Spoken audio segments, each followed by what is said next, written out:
L'amour se construit sur des valeurs humaines avant de se construire sur des critères. Bonjour à vous, vous me connaissez, je suis Germain Roncari, psychopraticien, j'aide toutes les personnes qui veulent être heureuses en amour, que vous soyez en couple et que ça ne va pas, ou que vous soyez célibataire et que vous galériez pour rencontrer quelqu'un. N'hésitez pas à prendre rendez-vous avec moi, c'est possible, à distance, de chez vous.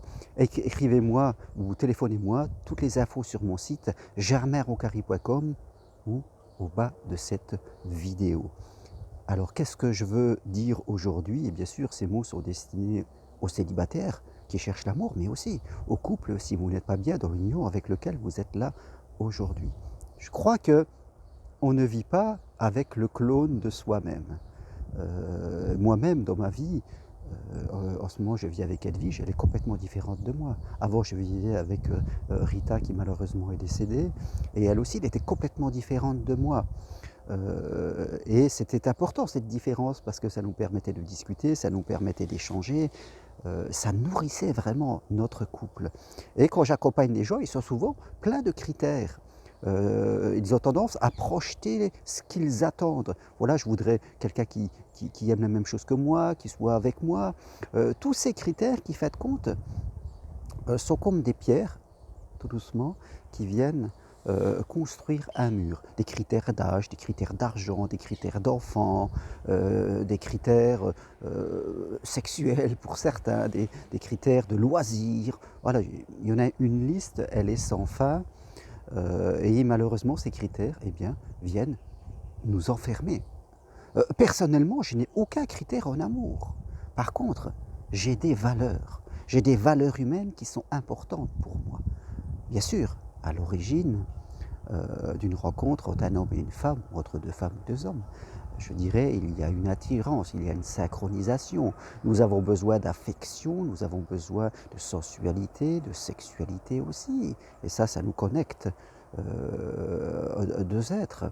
Ça ne suffit pas pour vivre à deux et pour faire un couple, bien sûr. Et c'est là-dessus que viennent se poser des valeurs humaines. Et quelles sont ces valeurs humaines? Eh bien, elles sont très simples. L'écoute de l'autre, la compassion, la tolérance, l'entraide, le désir de vouloir rendre heureux. Voilà ce qui fonde vraiment la vie à deux, ce qui fonde l'amour. Ce sont vraiment sur ces valeurs humaines. Et c'est différent des critères que l'on a.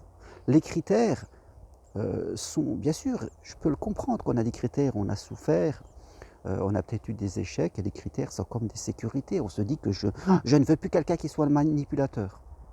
Eh bien, pour ne plus avoir quelqu'un de manipulateur, il s'agit de travailler sur soi, sur des valeurs de communication, d'écoute, d'amour. Et l'amour, ce n'est pas dire oui à tout et être complètement soumis et disponible. Vous voyez, l'amour nous pousse dans nos valeurs humaines vraiment à nous hisser hors de nous. Donc, moi j'invite tous les gens souvent que j'accompagne à laisser tomber tous leurs critères qu'ils mettent, parce que ça empêche l'amour. L'amour, la rencontre vient toujours d'une façon différente de nos critères. L'univers s'amuse, il balaie tout ça, parce qu'il n'a pas envie qu'on lui impose certains critères. Il faut garder les yeux ouverts, savoir s'étonner, et vraiment travailler sur ces valeurs humaines d'écoute, de compassion, de tolérance, de partage, d'ouverture. C'est là-dessus qu'il faut travailler, il faut être ces valeurs. Si vous êtes ces valeurs dès aujourd'hui, il n'y a aucun problème, vous allez rencontrer l'amour. Mais si vous êtes vos critères qui reposent souvent sur la peur, les critères sont là pour se protéger, pour être sûr qu'on ne se trompe pas, eh bien là, ça va, patatrac, ça va partir à l'envers, je peux vous l'assurer. Alors dès aujourd'hui, si vous êtes célibataire, que vous cherchez l'amour, ou si vous êtes en couple et que ça ne va pas, connectez-vous à ces valeurs humaines que j'ai dit. Soyez-les. Et vous verrez que les choses vont changer dans votre vie. Et si vous vivez avec quelqu'un qui n'est pas ces valeurs, eh bien, soit vous travaillez avec lui pour le faire, et s'il ne veut pas, dans la vie c'est savoir faire des choix. Et quelquefois, il faut savoir faire le choix de partir parce que la vie qu'on nous propose ne nous correspond plus. Peu importe les conséquences, il faut faire ce choix. Voilà ce que je voulais partager avec vous aujourd'hui. Je vous dis à très bientôt. Merci et croyez toujours en l'amour.